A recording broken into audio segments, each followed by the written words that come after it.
Sea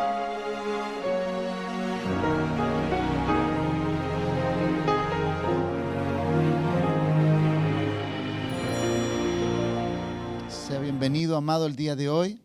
La gracia y el favor de Jesucristo sean sobre cada una de sus vidas. Nos disponemos el día de hoy, domingo 7 de abril, y comenzamos nuestro discipulado de este año.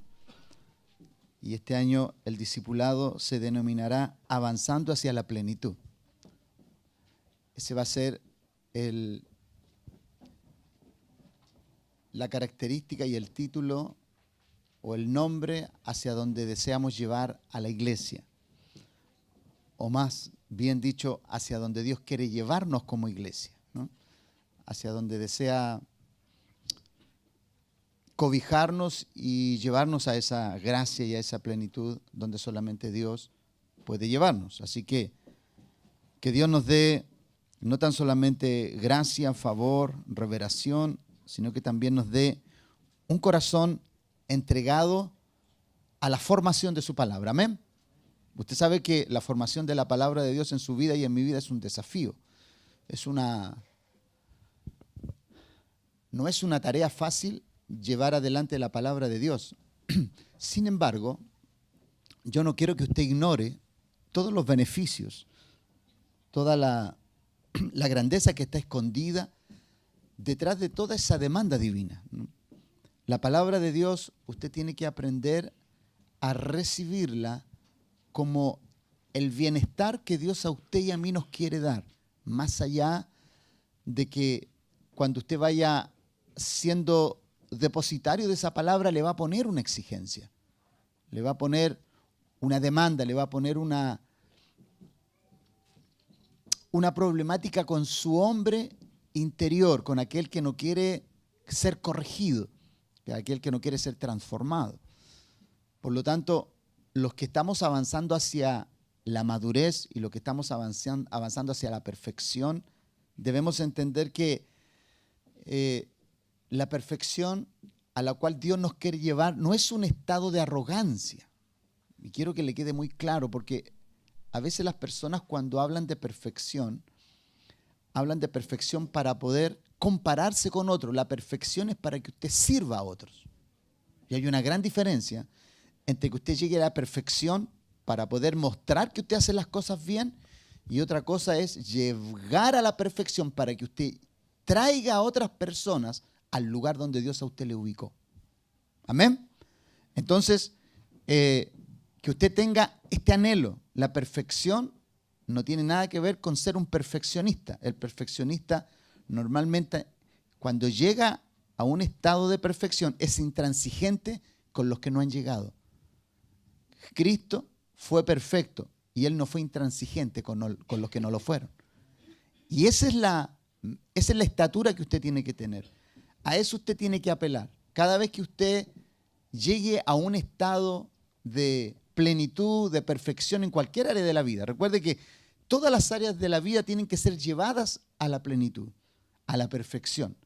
Esto no quiere que usted sea integralmente perfecto aún. ¿Usted tiene cosas perfectas? Sí, estamos conscientes de eso. Hay otras que van camino a, también sabemos. Hay otras que ni siquiera han despegado, también lo sabemos. Entonces necesitamos hacer balances que sean honestos en nuestra vida. ¿Para qué? Para que todo aquello que no ha sido todavía desatado en nosotros con respecto a la madurez, a la perfección, a la plenitud, que nosotros en verdad hayamos hecho la decisión de dar ese paso inicial. Entonces, hablar acerca de la plenitud, ¿cierto? Y denominando este discipulado avanzando hacia la plenitud. La plenitud es el lugar que Dios decidió que desde esa plataforma nosotros nos proyectáramos. Nadie se puede proyectar de una medida menor. Ese es el estándar de la proyección de todo hombre y de toda mujer, desde la plenitud de Cristo. Y desde ahí, hacia todas las áreas de la vida, hacia todo lugar donde Dios nos encomiende desarrollarnos, desde ahí debemos proyectarnos, desde ahí debemos ejercitarnos. Entonces, vamos a tener como texto base o texto principal para poder llevar adelante este estudio, Efesios capítulo 4, verso 13. Texto muy conocido y quizás muy poco ejercitado, quizás muy poco visto en nosotros, integralmente hablando. Entiendo que usted tiene áreas, y vuelvo a repetir esto, entiendo que usted debe tener áreas que están muy bien ejercidas, que están muy bien adosadas a su vida, ¿no? Que están bien ejercitadas, ¿no? Áreas que están siendo bien usadas por Dios, por sobre todas las cosas por Dios. Recuerde usted que cuando usted llega a esta plenitud, en cualquier área de la vida, usted se transforma, cuando usted llega a ser pleno, usted se transforma en un instrumento de admiración, pero también en un instrumento de colaboración. Por favor, no trabaje desde la plataforma de la admiración solamente. Si a usted le admiran, usted también vea quién necesita llegar donde usted está. A eso se le llama ser un colaborador. A eso se le llama ser una persona que está entrando en el trabajo correcto. No está usufructuando de algo que le fue concedido. Recuerde que el que usted llegue a la plenitud tiene que ver con un tema de trabajo del Padre a través de Jesucristo por medio del Espíritu Santo. O sea, no es algo que usted pueda usufructuar y desde ahí solamente enriquecerse y tener réditos para usted. No tiene que ver con eso. No. El que de esa manera se desenvuelva no entiende que la plenitud fue dada para la colaboración en medio del cuerpo de Cristo. Entonces, Efesios capítulo 4, verso 13 dice, hasta que todos lleguemos a la unidad de la fe y del conocimiento del Hijo de Dios, a un varón perfecto, a la medida de la estatura de la plenitud de Cristo. Este verso y la última parte, la parte B del capítulo 4, verso 13, es un texto muy desafiante porque plantea cosas que pareciera ser que son cosas como muy bonitas en la frase, pero pareciera que son inalcanzables. Una de las cosas que usted no tiene que tener es temor a sentirse una persona perfecta. Amén. No sienta temor de llegar a ser perfecto. Sienta temor de no saber hacer buen uso de esa perfección. Cristo, cuando estuvo en la tierra, Él nos demostró que su perfección benefició a todos aquellos a los cuales Él se encontró en su camino. Todos aquellos que llegaron a Él por una profunda admiración. Todas las personas que lleguen a usted van a llegar por una profunda admiración que a lo mejor usted no conoce ni sabe de usted. Hay cosas que Dios va a detectar en usted que van a ser tan relevantes y Dios las va a exponer a una sociedad que necesita esos modelos para poder inspirar a otros. Por eso no debe sentir temor de ser imperfecto. Tenga temor de sentirlo con arrogancia. Oh, qué bueno soy. O qué bien hago las cosas. O qué perfecto me siento. No como otro, no como el fariseo, ¿no? Como el fariseo ese que iba a la oración y decía, oh Señor, cuántas gracias te doy porque oro 3 veces al día, doy diezmo, ayudo a los pobres y no soy como este publicano que está aquí al lado mío, que es imperfecto, sucio, pecador. O sea, esa perfección que tenía el hombre aparentemente no era perfección, era arrogancia. Si bien es cierto, hacía lo que la ley demandaba, pero lo hacía con un sentir de arrogancia. Entonces, todo aquello que usted haga bien tiene que servir de inspiración, no para humillar. ¿Amén? ¿Está aquí en esta mañana? ¿Cómo tuvo ese desayuno? ¿Estuvo bueno? ¿Le dieron desayuno o no le dieron desayuno hoy día? No. Vamos a hablar con la dama. Entonces, este discipulado tiene el objetivo en cómo llevamos a la iglesia y en cómo Dios lleva a la iglesia, que cada emprendimiento al cual Dios a usted le lleve, tenga los frutos que se esperan y que fueron preparados por el Señor para beneficio del cuerpo de Cristo y de quienes son también el instrumento de su gracia. Quiero hacer 2 observaciones. Usted va a ser un instrumento de la gracia de Dios, pero usted va a ser beneficiado por ser ese instrumento también. O sea, usted no es un instrumento que beneficia sin ser beneficiado. O sea, el que es usado es beneficiado con ser un instrumento en las manos de Dios, pero también es beneficiado por la carga espiritual que lleva y conlleva sacar adelante un emprendimiento divino en usted y en mí, y que además lo hagamos bien, Dios va a ser recompensador de quien lo haga de la manera adecuada. Entonces, el anhelo de este discipulado es que usted pueda implementar lo que la palabra de Dios le está exhortando. Que usted pueda implementar aquello que se le está impartiendo, de lo cual usted está siendo contenedor, de lo que usted está siendo el captador, el receptor de todo lo que se le está instruyendo. Analizando entonces Efesios capítulo 4, verso 13, quisiera destacar 7 puntos que son vitales dentro de este texto y los vamos a ir desglosando. Este texto, ¿cierto?, habla acerca de llegar hasta que todos lleguemos. La palabra llegar ahí es katantao, que significa arribar, alcanzar o venir a, ¿no? O alcanzar a.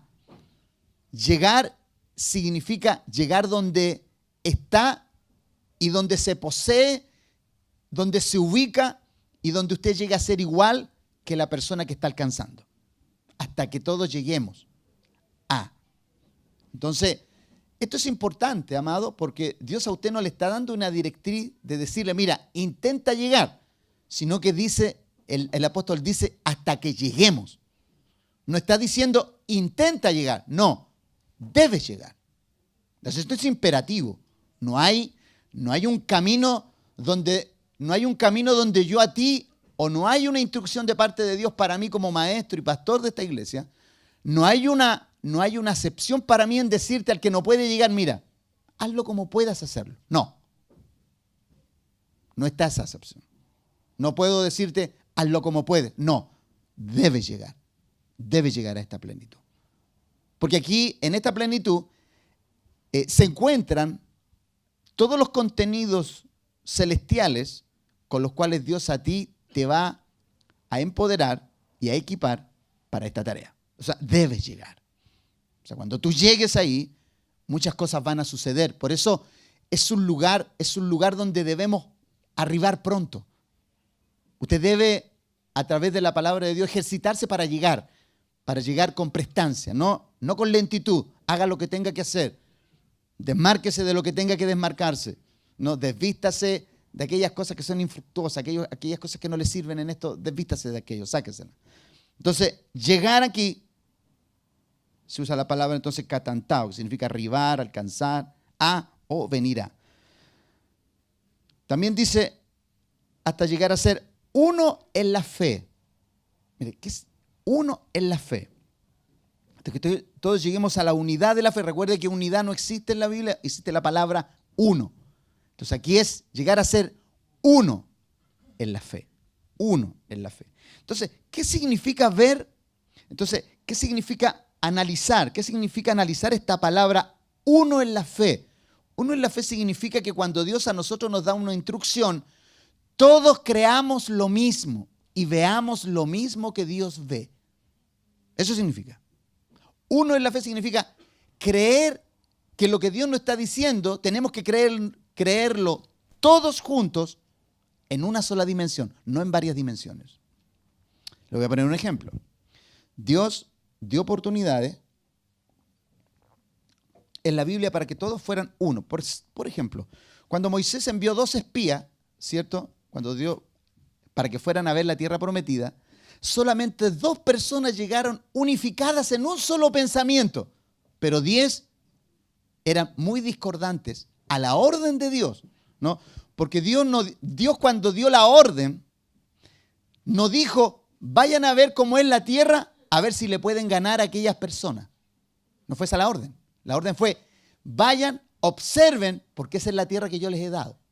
O sea, la orden de Dios no fue, mire, vayan, vean qué posibilidades hay de derrotar a esa gente. No fue esa la orden. Escudriñenlo usted. Véalo y analícelo en casa. Dios es imperativo. Anda, ve la tierra y sus moradores. ese es el lugar que yo te di. Entonces, ¿qué era lo que Dios estaba haciendo? Claro, cuando ellos vieron gente de 3 metros, oye, cualquiera que ve, o sea, yo que mido 1,65 y me voy a enfrentar a un hombre de 3 metros, bueno, 1,66 y medio, ¿no? Ya, me equivoqué en 1,5 centímetros, que no hace mucha diferencia, pero cuando tú te enfrentas a un hombre de esas dimensiones, tú puedes pensar dos cosas. O mi estatura me beneficia y al otro la grandeza le estorba, ¿cierto? O a mí mi estatura me pone en desmedro de aquel que es grande. Depende de cómo tú pienses. Bueno, y eso lo comprobó David, ¿no? Goliat no tuvo oportunidad para con David. Entonces, ¿qué era lo que Dios quería imprimirle al pueblo en ese momento? Era que fueran uno en el mensaje que traerían, y no lo fueron. Por eso, amado, por eso la palabra de Dios nos quiere a nosotros enseñar que llegar a ser uno no implica que tú estés de acuerdo en algo o no, sino que implica que tú creas aquello que Dios te muestra, aunque parezca descabellada el emprendimiento que vamos a tener, aunque parezca difícil lo que queremos hacer, aunque parezca como parezca a nuestros ojos, si Dios lo dijo, hay que creerlo. Eso es llegar a la unidad de la fe. Llegar a la unidad de fe. Entonces, claro, este es un trabajo arduo. Porque cuando nosotros a ti te enseñamos y te decimos, mira, esa prueba no es para derrotarte, es para fortalecerte, cultivarte, equiparte, ejercitarte, disciplinarte. Pero tú dices, no. Si tú dices, no, pastor, yo ya no puedo más. Entonces, no, si no hay prueba que Dios haya puesto en tu vida, que Él haya puesto para destruirte.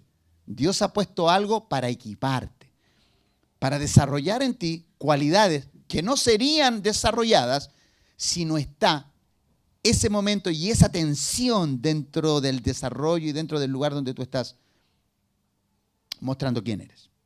Entonces, lo segundo era uno en la fe. Lo tercero, conocimiento, ¿cierto? Hasta que todos lleguemos, ¿cierto? Hasta que todos lleguemos a la unidad de la fe, al conocimiento. Y conocimiento, aquí se usa la palabra epignosis. Y epignosis significa reconocimiento, por implicación, pleno discernimiento. Expresa un conocimiento total o un conocimiento pleno, un conocimiento acabado, pleno, y una mayor participación por parte del conocedor en el objeto conocido. ¿Entendió esa frase, no? Se lo voy a volver a repetir. Una mayor participación por parte del conocedor en el objeto conocido. ¿Qué significa?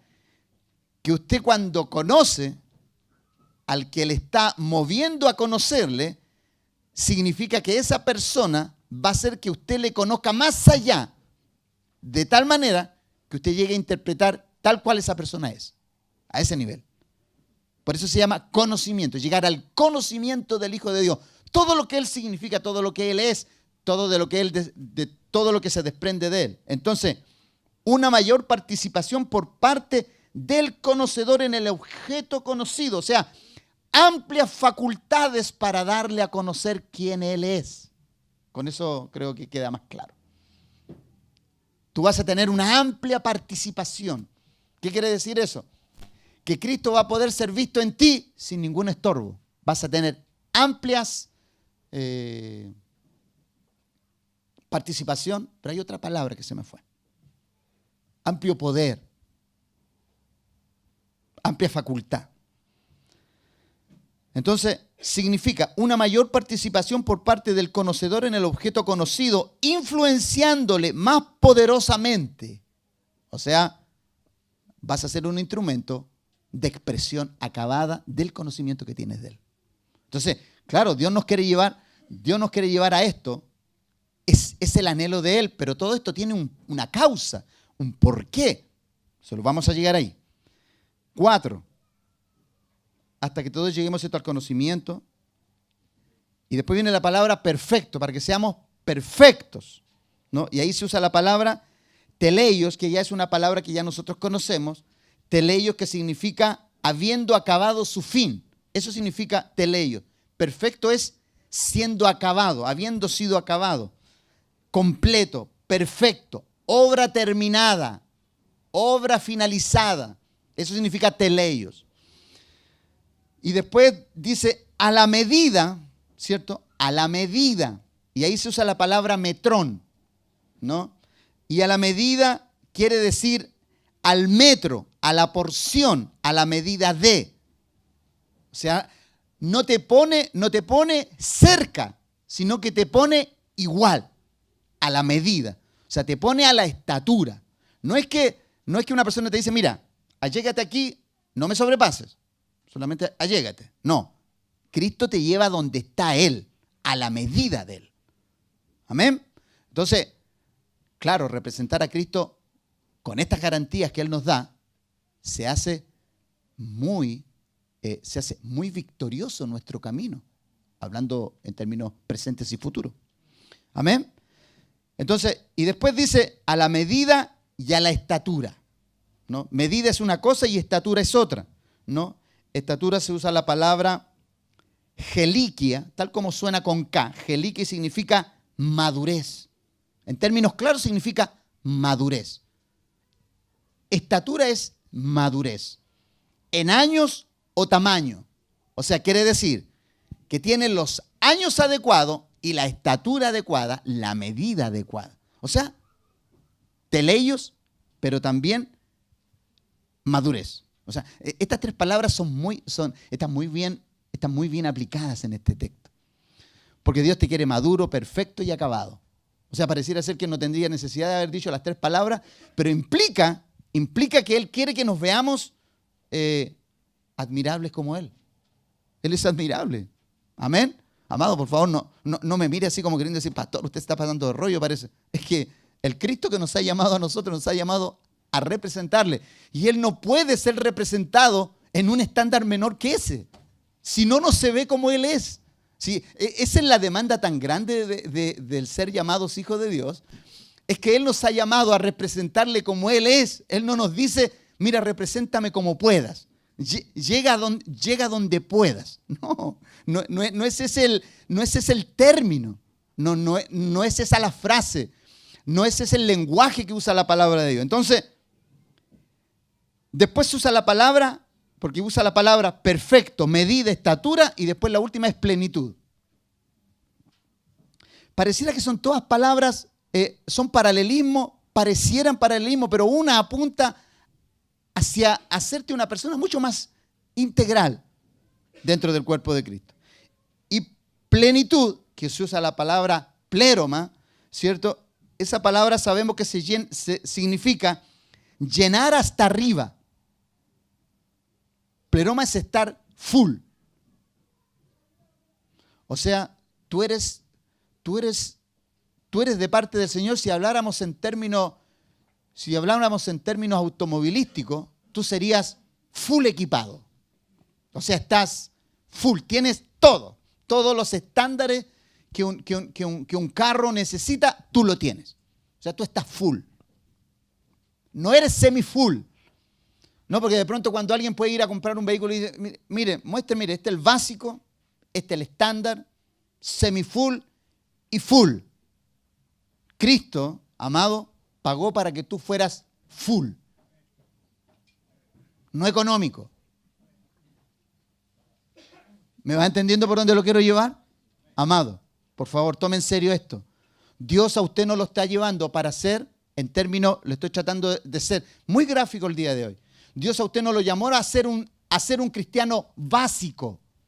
Dios no lo llamó a usted a ser un cristiano estándar medio, semi-full. No, Dios a usted lo llamó a ser full equipado, totalmente equipado. Ese es el anhelo de Dios. Hacia allá Dios a usted y a mí nos lleva en ese camino.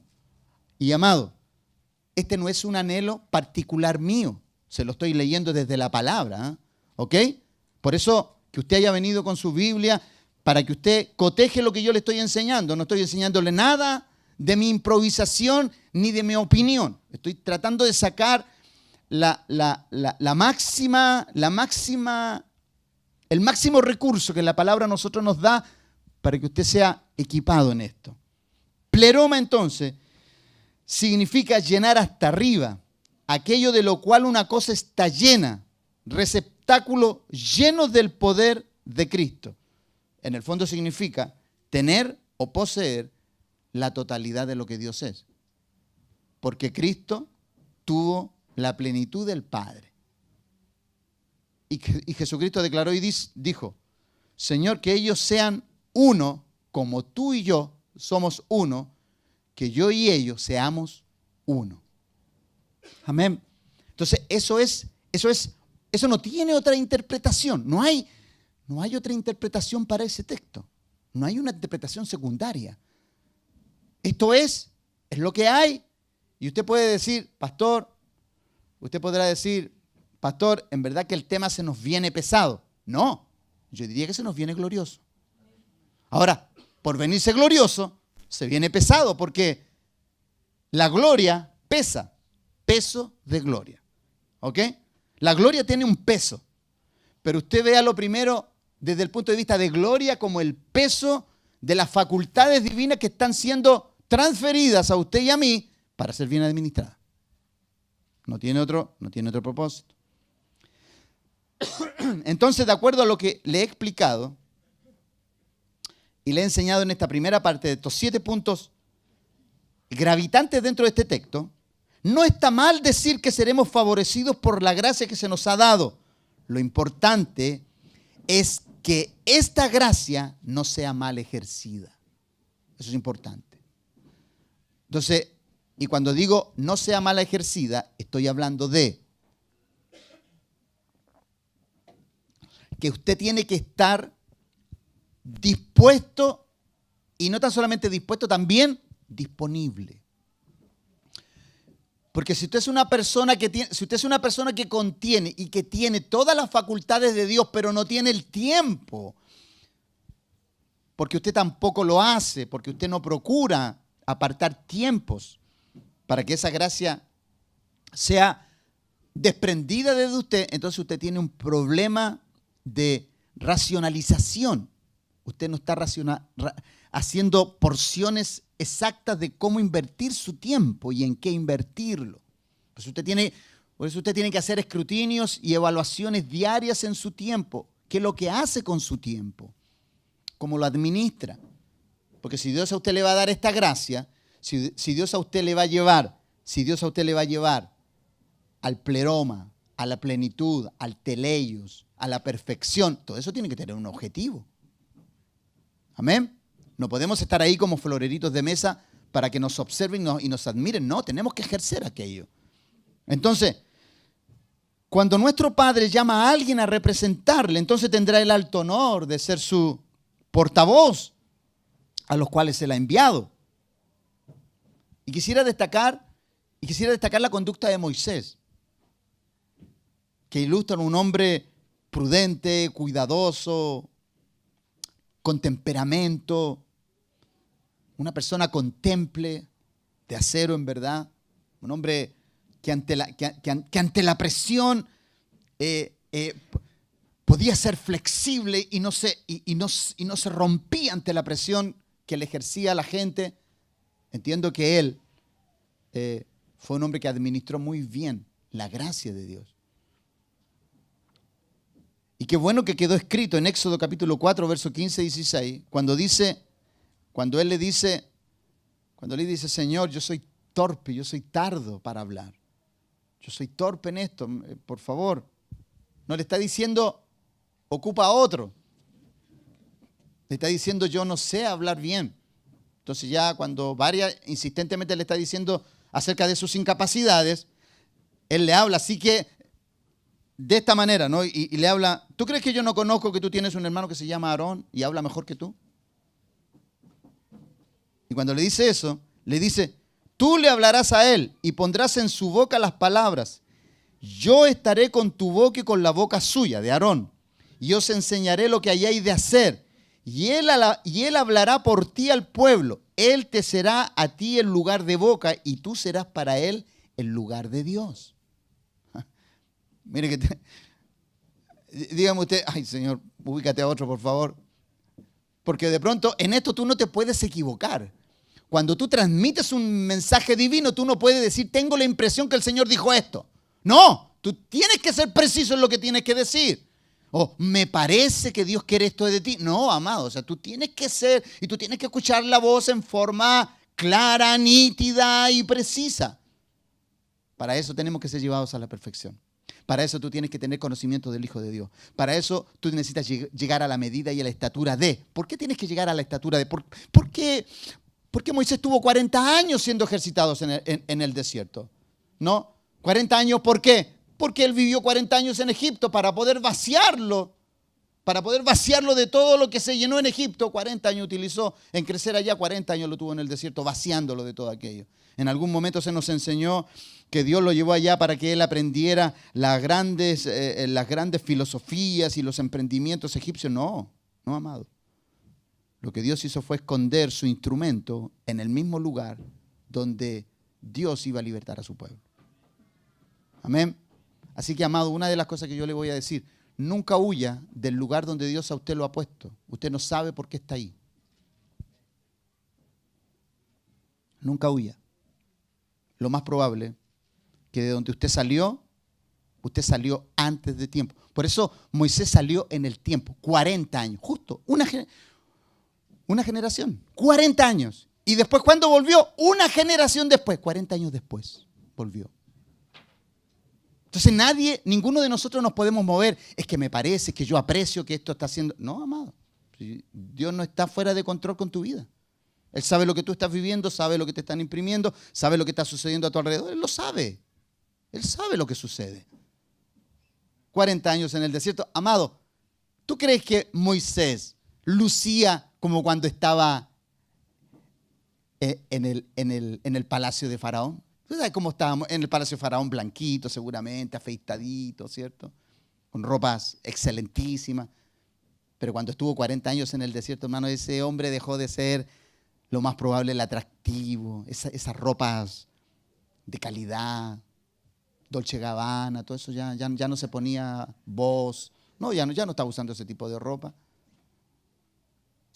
Usaba lo que las ovejas, lo que la lana de las ovejas le daba. Entonces, amado, ¿por qué Dios lo llevó ahí? Porque Moisés necesitaba madurez. Amén. Él necesitaba madurez. Y como dije yo, ¿cuál era la palabra para madurez? ¿Quién la anotó ahí? Estatura. Exacto. Geliquia, madurez. Exacto. ¿Qué necesitaba Moisés? Madurez. ¿Qué necesitamos muchas veces nosotros para poder tener buenos lugares de desarrollo? Madurez. Porque muchas veces tú no puedes prosperar en ciertos trabajos por falta de madurez. Por eso en este ejercicio nosotros no nos podemos equivocar. Aquí no te puedes equivocar. O sea, en el reino de Dios, amado, las equivocaciones a veces se pagan caro. Tú me dirás, pastor, usted no está haciendo mal. No, amado, estoy siendo bíblicamente un Dios que cuando tú tienes todas las facultades para poder obedecer como debes y no lo haces, entonces Dios no va a dejar pasar el daño que hay detrás de una insurrección a su palabra. Si no, pregúntale a Acán. ¿Te acuerdas de Acán? El que hizo pecar a Israel cuando Josué llevaba al pueblo hacia la tierra prometida. Y dice que cuando vencieron a Jericó, dice que él vio un lingote de oro, vio unas ropas excelentísimas. ¿Y qué había dicho Dios? Dios dijo, no tomen nada. La ambición lo llevó a ese hombre a decir, pero esto se va a perder, que se pierda, amado. Hay veces que cuando Dios a ti te dice, mira, no toques nada de ella. No te metas en ese lugar. Pero este lugar me bendice, me beneficia. No lo toques, huye de ese lugar. El tema es que cuando Dios no te dice, no te vayas de ese lugar, eso es otra cosa, ¿no? Porque Dios, por ejemplo, a Abigail nunca le dijo, deja a Nabal. Ya hemos hablado acerca de Nabal hace algunas semanas atrás, ¿se acuerdan? Entonces, tú tienes que tener oídos para oír. ¿Qué es lo que aprendimos hace algunas semanas atrás? ¿Qué aprendimos? Corazón para entender, oídos para oír y ojos para ver. Por eso si tú tienes un corazón no entendido, pero tienes un corazón romántico y sentimental, cualquier cosa que te diga tu corazón la vas a obedecer. Ojo, cuidado con lo que te dicen aquellos que tienen corazones sentimentales, aquellos que tienen corazones románticos. No, mi amor. Cuidado con eso.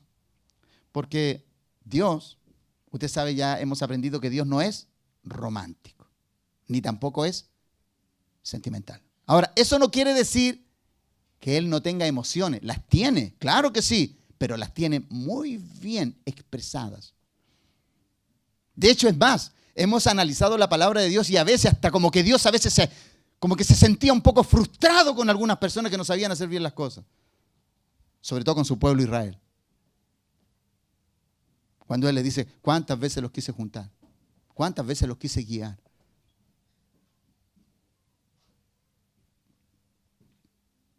Necesitamos madurez para llevar a cabo una tarea como esta, la de llevar la voz de Dios, sin ser sobrepasados ni absorbidos por la arrogancia de tan magna representación, sin comprometer el propósito y el llamado que se nos hace. Amado, esto no es fácil. Porque cuando tú estás siendo preciso, asertivo y estás llevando fruto y estás llevando... Es una línea muy delgada y hay que tener el corazón tan alineado a la grandeza de Dios. Cuando Dios te está usando es cuando más cerca del cielo estás, pero es cuando más cerca de la tierra tienen que estar tus pies. Porque el que te lleva al cielo también quiere que tus rodillas estén cerca de la tierra. Hablando en forma figurada, ¿no? Oramos de rodillas, podemos orar de pie, sentado, como tú quieras.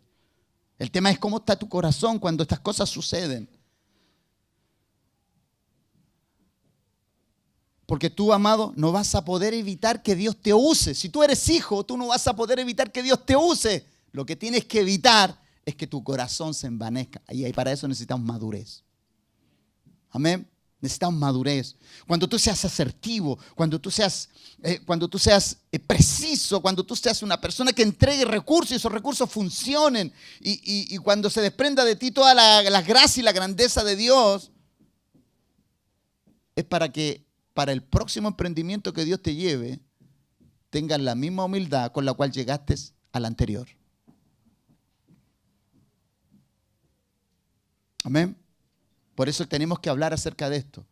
Vamos a edificar la casa con esto. Vamos a edificar la casa con una palabra que sea clara, nítida, ¿no? Sin incertidumbre, que sea clarísima para usted. Que usted tenga claro cuáles son sus objetivos en Dios.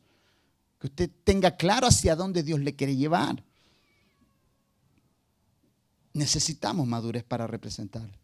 El apóstol Pablo, el mismo que escribe la carta de Efesios, hace una declaración digna de analizar, hermano. En 2 Corintios capítulo 12, versos 7 y 9, él hace una declaración digna de analizar a la luz de su integridad y la transparencia en su ministerio. Para que nosotros los que en el futuro leeríamos sus escritos tuviéramos el cuidado de lo que a él le fue revelado en cuanto a su asignación. A mí no me cabe la menor duda, amado, que Dios no te puede llamar si no te muestra que te llama. Yo hace unos días atrás pensaba y meditaba.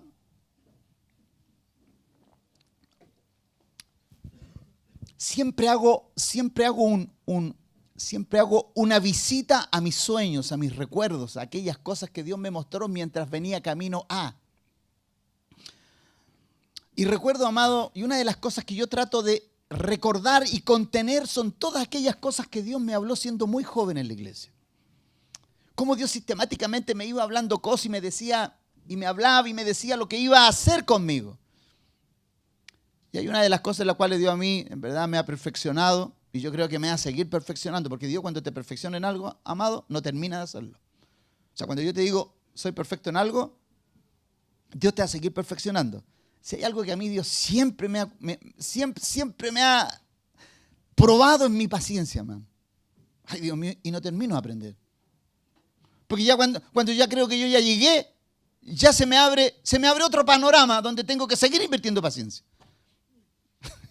No sé si le pasa a usted o me pasa a mí nomás, pero... Y eso es bueno, ¿por qué? Porque tú te sientes pleno y tú sientes que estás equipado con ciertas cosas, pero de pronto llegaste a un lugar y viste un panorama y ya Dios te abre otro. Porque son dimensiones de Dios. Por eso, amado, cuando tú lees a Moisés y ves las primeras plagas, una plaga va sobrepasando a la otra y así las dimensiones del poder de Dios comienzan a verse en una forma majestuosa. Hasta que la muerte, que fue la última de las plagas, visita Egipto y cómo el poder de Dios hace la diferencia entre uno y otro. Entre un animal y otro animal. Entre un hombre y otro hombre, entre una mujer y otra mujer, entre un primogénito y otro primogénito, cómo la muerte hace esa diferencia. Solamente el poder de Dios puede hacerlo. Por eso, amado, cuando tú te concentras en esto, cuando tú estás concentrado en esta asignación de gracia que Dios nos da, o sea, debemos ejercerla con temor y temblor. Claro que sí, no podemos olvidarnos de esto. Somos depositarios, somos aquellos que nos ha llamado Dios a ejercer esto. No nos llamó porque somos mejores que otros, por algo. Esa es una decisión particular de Él. No tiene que ver con que tú o yo somos mejores, no tiene que ver con eso, sino que tiene que ver con una asignación que está supeditada solamente a su voluntad. Él lo quiso así. Y el apóstol Pablo, amado, pasando de Moisés a Pablo, tú puedes ver en el apóstol Pablo cómo él nos revela algo sin temores. Cómo nos revela su vida sin tener la problemática de que alguien se puede escandalizar de él. Y dice en 2 Corintios capítulo 7, 9, dice, y para que la grandeza de las revelaciones no me exaltase desmedidamente. O sea, aquí no se está diciendo de que pareciera ser que él jugaba en el límite de las cosas espirituales. O sea, Dios tenía que mantenerlo bajo control. Eso es lo que quiere decir aquí. Y para que la grandeza de las revelaciones no me exaltase desmedidamente, me fue dado un aguijón en mi carne, un mensajero de Satanás que me abofeté. Amado, recuerde, esto no lo tome literal. No es que venía un demonio y le pegaba en la cara. No tiene que ver con eso. Haga la figura, ¿no?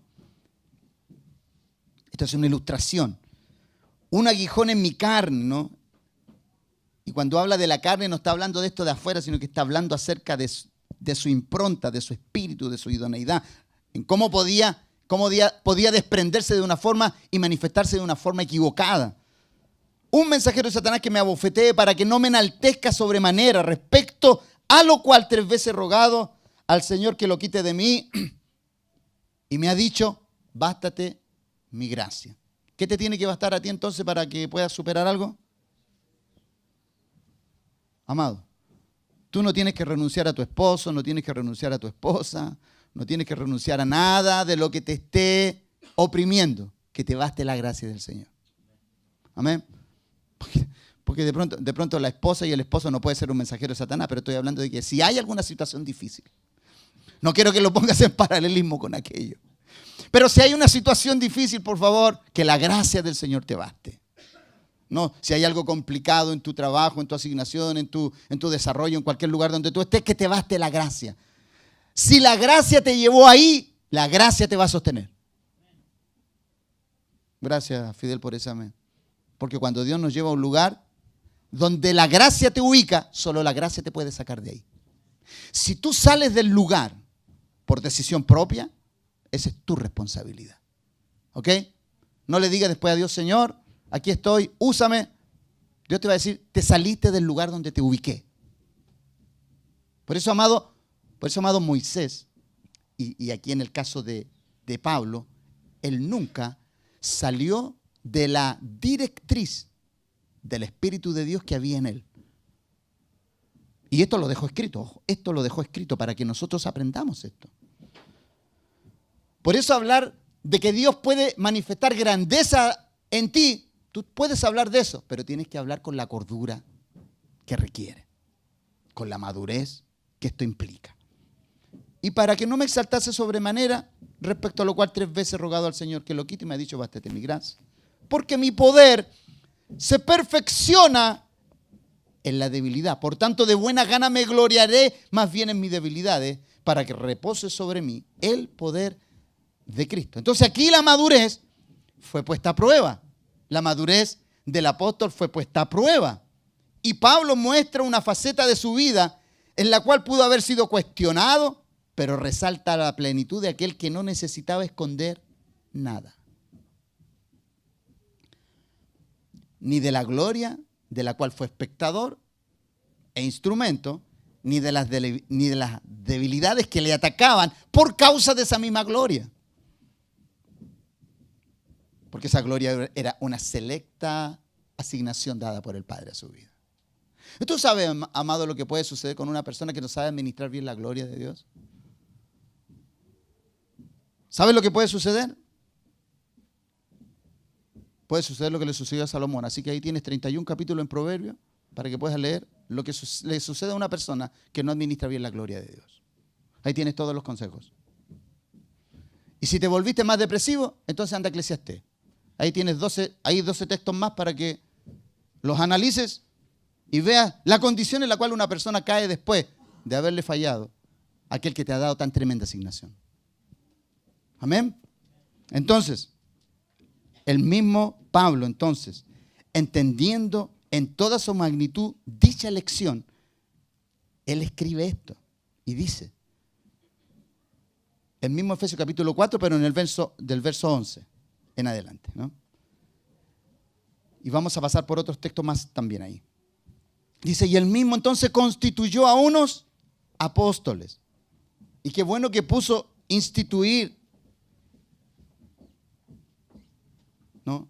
Perdón, constituir y no instituir.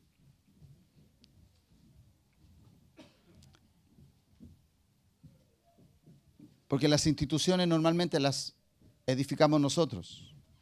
Hay muchas instituciones sobre la tierra que han reemplazado lo que Dios constituyó. Dios constituyó la iglesia y la iglesia lo reemplazó por una institución. Por eso las iglesias están como están. Porque cuando tú cambias el modelo, la figura y el diseño de lo que Dios ha constituido e instituyes algo paralelo, entonces tú vas a tener un problema en la iglesia. Porque no se va a nutrir de los parámetros sobre los cuales Dios la constituyó. Por eso tenemos tantos títulos hoy en las iglesias que no están contenidos en la palabra. Por eso a la gente hoy en día, si tú a una persona la llamas que es un apóstol, que es un profeta, que son asignaciones constituidas por la palabra, cuando tú a una persona la llamas un doctor de la palabra, de pronto hay personas que dicen, pero ¿cómo se levanta? Si la palabra los constituyó. Él los constituyó. El tema es cuando tú constituyes algo que la palabra no avala. Y ese es un problema para la iglesia. Por eso nosotros estamos rescatando todas las enseñanzas apostólicas que son las que nos van a dar base firme para desarrollarnos en esta parte final de la historia. Solo la palabra apostólica nos va a permitir estar en pie ante todas las cosas que vienen sobre la tierra. Entonces, él dice, él mismo constituyó a unos apóstoles, otros profetas, otros maestros, profetas, otros evangelistas, otros pastores y maestros, a fin de perfeccionar a los santos para la obra del ministerio, para la edificación del cuerpo de Cristo, ¿no? Ya leímos el otro texto que era el texto 13, ¿no? Hasta ahí. ¿Cuál es el fin entonces? ¿Cuál es el fin entonces? Aquí hay un fin. El fin del apóstol, del profeta, del evangelista, del pastor, del maestro, tiene un propósito. Perfeccionarte a ti y perfeccionarme a mí. Ahora, ¿cuál es el fin de aquello? ¿No?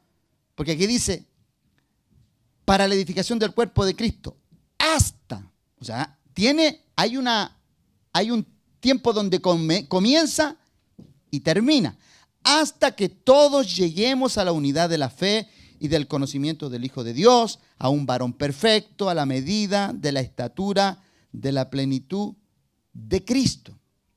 Ok, Aquí la palabra perfeccionar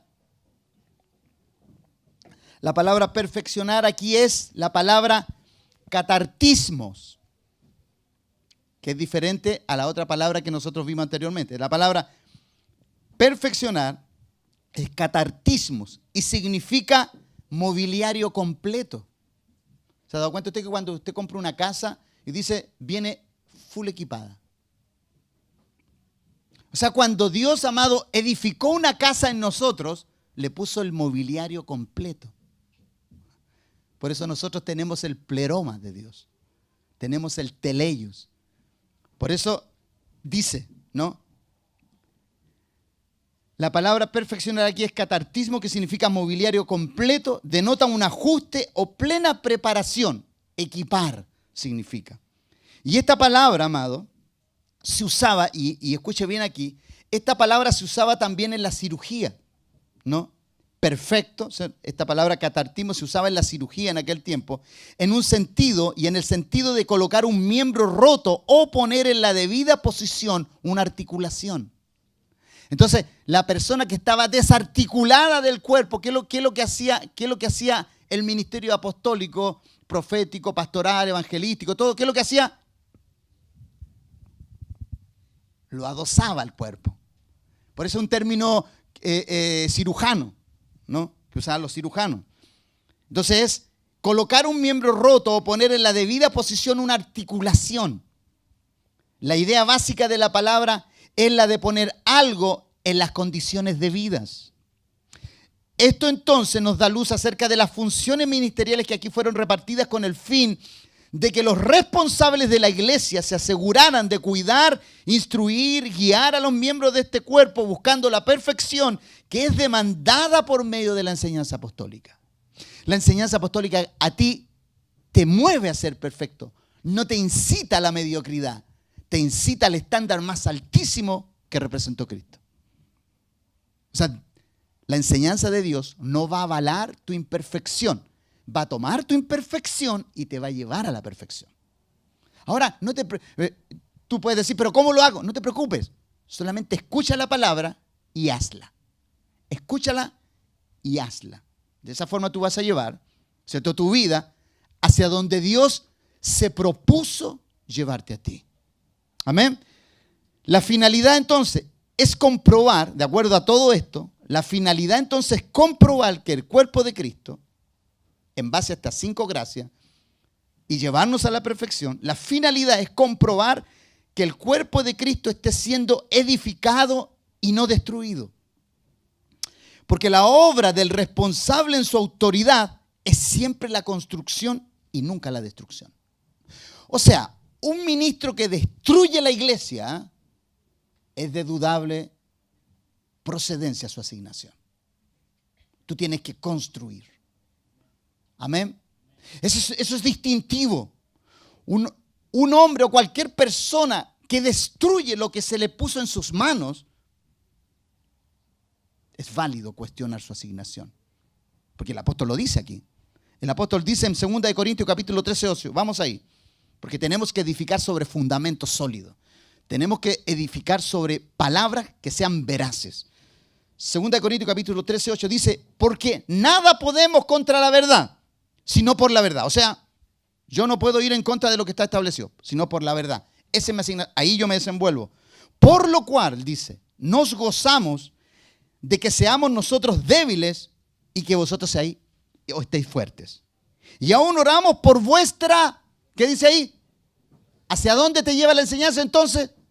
Perfección. Oramos por vuestra perfección. Oramos por ella.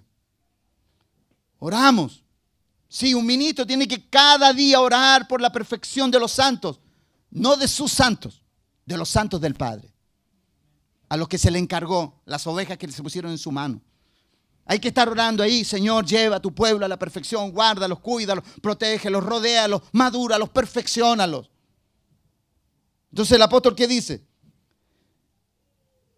Oramos, y aún oramos por vuestra perfección. Por esto os escribo estando ausente, para no usar de severidad cuando esté presente, conforme a la autoridad que el Señor me ha dado para edificación y no para destrucción.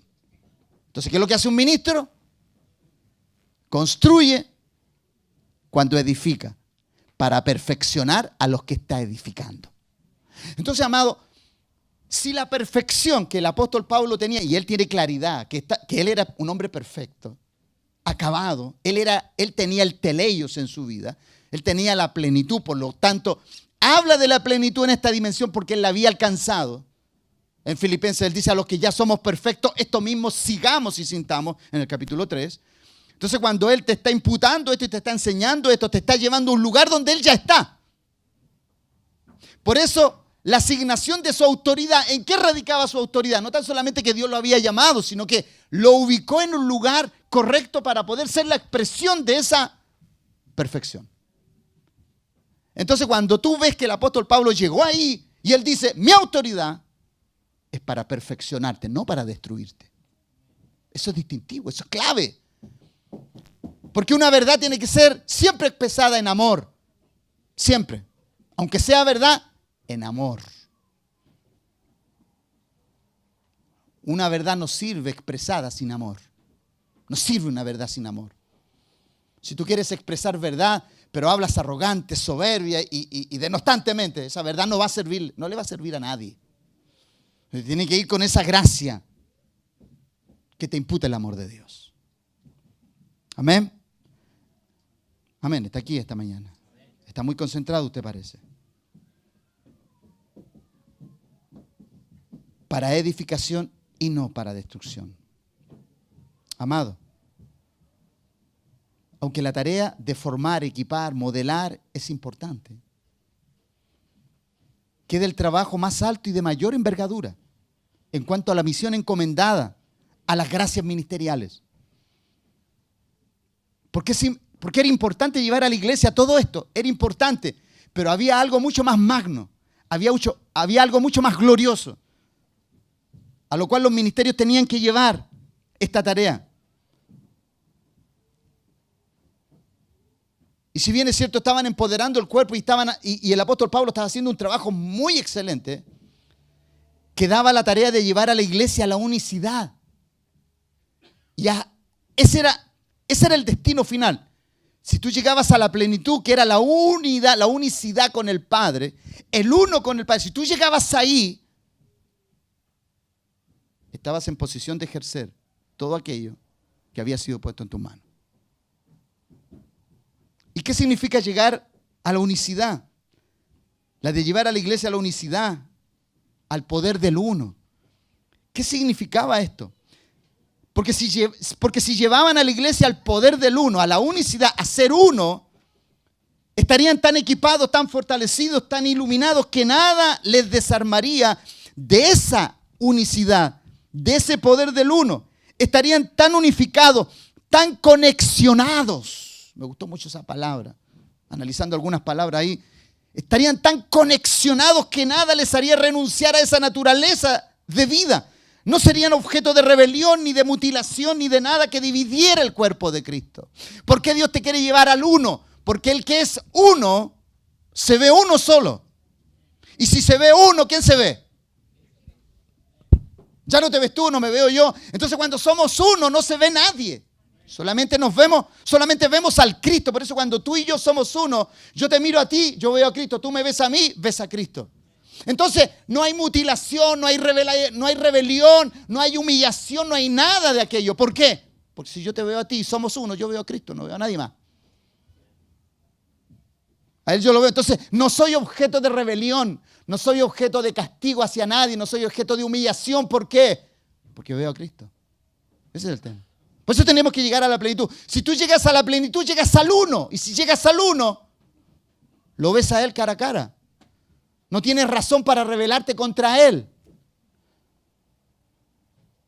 Conexionar significa establecer enlaces o uniones entre dos o más personas. Conexionar. Eso es lo que debemos nosotros como iglesia, conexionarnos. Unos con otros. Aunque seamos muchos, tenemos que aprender a conexionarnos. El objetivo es que la iglesia llegue a un pleno desarrollo como un solo hombre que llegue a un solo objetivo, no importando el miembro que se destaque más en esta tarea. Si llegó uno, llegamos todos. Si uno nos representa, todos con él. Porque cuando David, amado, venció a Goliat, no fue David solo.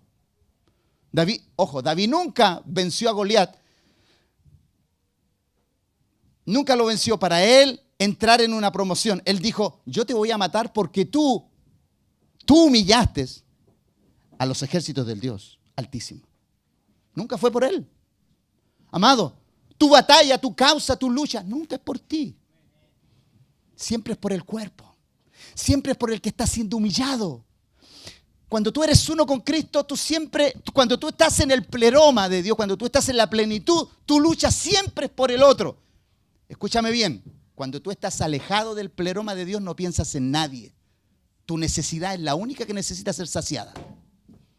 Eso es estar lo más lejos de Dios que se puede estar.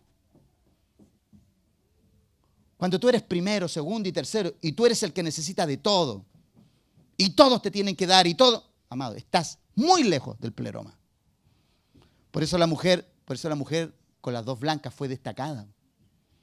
¿Por qué fue destacada la mujer con las dos blanquitas? Es una mujer plena, pobre, pero plena, rica por dentro. ¿Sabe por qué era rica por dentro? Porque era una mujer que sabía cuál era su asignación. Su pobreza no podía impedirle a ella llegar al lugar de su adoración. Eso significa pleroma. Completo. Escúchame bien. Si tú la mirabas de afuera, esa mujer tenía todas las necesidades. Pero si tú la mirabas por dentro, estaba completa. Perder esas dos blancas, que era el único sustento que tenía para ese día, no implicaba nada en su vida. A eso se le llama pleroma, hermano, cuando tú estás completo en Dios. No necesitas nada, no necesitas andar golpeando puertas. Porque Dios sabe y conoce tus necesidades. Él las conoce, y muy bien.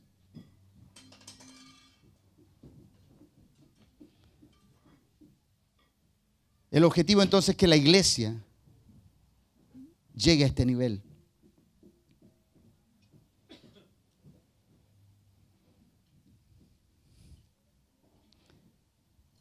El asta tenía también un para.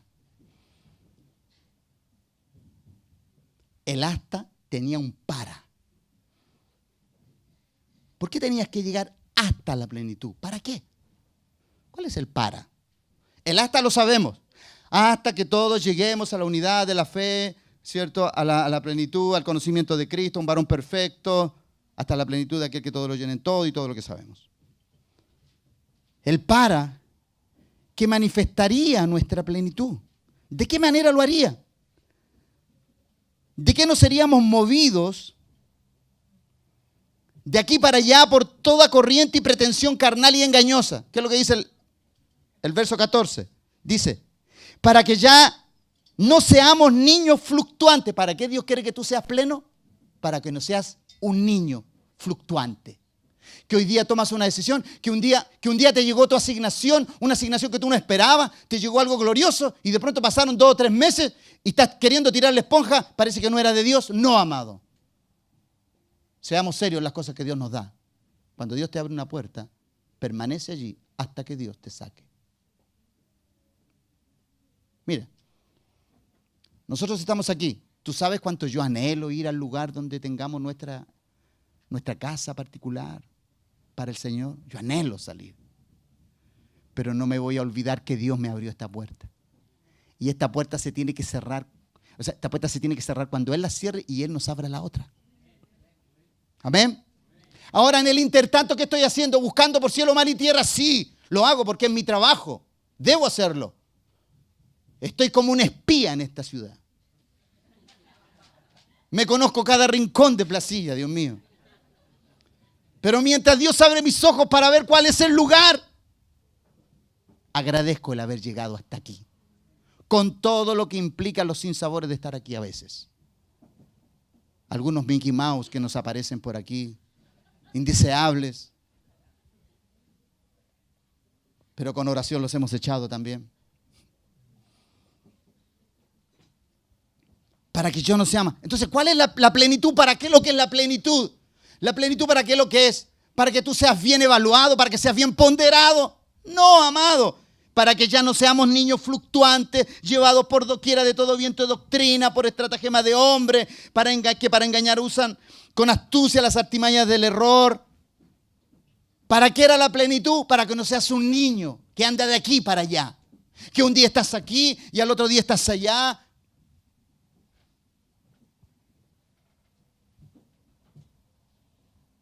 No te dejas guiar por la madurez, sino que te dejas guiar por tus pretensiones, por nuestras pretensiones. Por eso el apóstol Pablo dice, hasta que todos lleguemos. Qué bueno eso, ¿eh? Todos. No hasta que el pastor llegue, los ministros, los ancianos, los diáconos, los servidores. No, todos, transversalmente, todos lleguemos. Todos. Esto no se trata de quién llega, sino de cómo llegamos, como un solo cuerpo. Un solo hombre, un solo objetivo. Por eso este discipulado está denominado avanzando hacia la plenitud. Y vamos a llegar todos, hermano. Amén. ¿Usted me dice amén? ¿Usted está conmigo en esto? Hoy día le ha sido duro esto, no ha sido fácil hoy día. Claro, porque digerir estas verdades no son fáciles. ¿Por qué? ¿Por qué no son fáciles? Porque nuestro comportamiento de niño es lo que nos ha llevado a vivir lo que hemos vivido. Amado, tú no has vivido lo que has vivido porque has tenido mala suerte. Es porque tú has tomado las decisiones que has tomado. Pero como Dios aún se nutre de tus decisiones, nuestras malas decisiones, se nutre de ellas, y cuando nosotros queremos más escapar de Él, es cuando más nos procesa. Entonces Dios tiene muy buen sentido del humor. Tú crees que estás huyendo de una situación y Él te está metiendo en otra peor. Porque si escapaste de una liviana, y dices, no, a esto lo voy a poner más rigurosidad.